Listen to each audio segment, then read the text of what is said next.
Chairman town municipal corporation منگو پیر حاجی نواز علی بروہی نے آج Karachi water and sewerage corporation کے مینیجنگ ڈائریکٹر جناب احمد علی صدیقی اور چیف آپریٹنگ آفیسر جناب اسد اللہ خان سے ان کے دفتر میں ایک نہایت اہم اور نتیجہ خیز ملاقات کی۔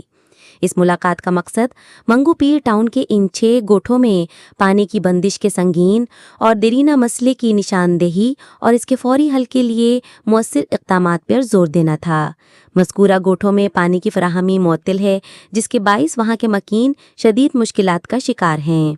پانی جیسی بنیادی ضرورت کی عدم دستیابی نے نہ صرف گھریلو زندگی کو متاثر کیا ہے، بلکہ صحت، صفائی اور مقامی معیشت جیسے شعبے بھی بری طرح متاثر ہوئے ہیں۔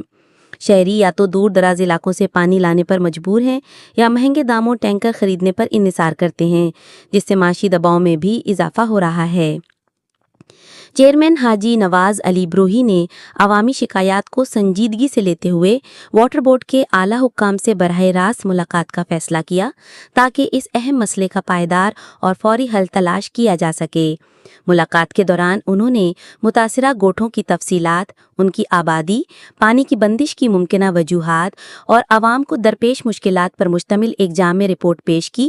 چیئرمین حاجی نواز علی بروہی نے حکام کو باور کرایا کہ یہ محض سہولت کا نہیں بلکہ ایک انسانی بقا کا مسئلہ ہے، جس کی بروقت اصلاح ناگزیر ہے۔ تاخیر کی صورت میں یہ بحران مزید شدت اختیار کر سکتا ہے، جس سے شہریوں کے بنیادی حقوق متاثر ہوں گے۔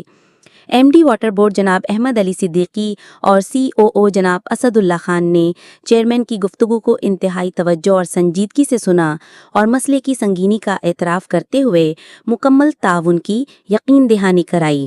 انہوں نے کہا کہ متعلقہ انجینئرنگ ٹیموں کو فوری طور پر ہدایت دی گئی ہے کہ وہ متاثرہ علاقوں کا دورہ کر کے تکنیکی مسائل کا جائزہ لیں اور پانی کی فراہمی کو ممکن بنانے کے لیے عملی اقدامات کریں۔